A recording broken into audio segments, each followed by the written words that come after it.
చేవెళ్లే parliament ముఖ్య Congress party సమావేశం చేవెళ్లే కేసీఆర్ గార్డెన్లో సమావేశాన్ని నిర్వహించారు.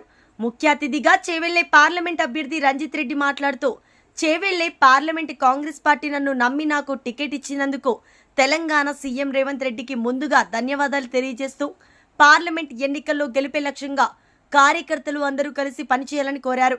ఈ చేవెళ్లే ప్రాంత ప్రజలందరికీ నేను రుణపడి ఉంటాను. గత ఎన్నికల్లో నాకు మంచి మెజార్టీ తెచ్చి గెలిపించిన వారందరూ ఈసారి కూడా నన్ను మంచి మెజార్టీతో గెలిపించాలని కోరారు. గెలిచిన మరుక్షణమే చేవెళ్లే నియోజకవర్గాన్ని అభివృద్ధిలో ముందుకు తీసుకెళ్తారని అన్నారు.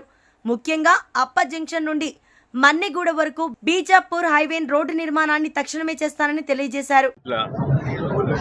ఏర్పాటు చేసిన సభకు సభాధ్యక్షత వహించిన స్థానిక ఇన్ఛార్జ్ భీంభరత్ గారు, ముఖ్య అతిథిగా వచ్చిన పెద్దలు అన్న గౌరవనీయులు పరిగి ఎమ్మెల్యే, వికారాబాద్ జిల్లా డిసిసి అధ్యక్షులతో పాటు కాంగ్రెస్ కుటుంబ సభ్యుల అందరి సమక్షంలో ఒకటే నిర్ణయించారు. అందరు ఏంది అంటే రాబోయే ఎంపీ ఎలక్షన్లో అందరం కలిసికట్టుగా ఒక మతతత్వ పార్టీతో ఎదుర్కొందాం, లౌకికవాదంతో ముందుకు పోదాం, హిందూ ముస్లిం సోదరులందరూ కలిసికట్టుగా దీన్ని ఎదిరించి అందరము దేశంలో ప్రతి ఒక్కరం ఏం ముందుకు సాగాలంటే ఇంత 75 సంవత్సరాల తర్వాత కూడా ఇవాళ కూడా మనం మతాల గురించి మాట్లాడుతూ ఇంకా మన మధ్యలో కొట్లాడొద్దని చెప్పి 85% హిందువులు ఉన్న ఈ భారతదేశంలో హిందుత్వం గురించి మాట్లాడాల్సిన అవసరం లేదు.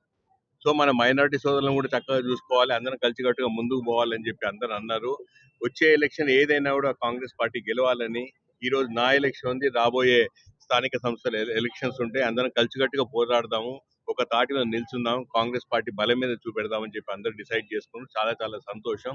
రాబోయే 41 రోజులు అందరూ కంకణబద్దులై ఒక దీక్ష పూందాము, మనం కాంగ్రెస్ పార్టీని గెలిపిద్దామని చెప్పి ఎప్పుడైతే కాంగ్రెస్ పార్టీ శ్రేణులు చెప్పినరో చాలా సంతోషం విషయం.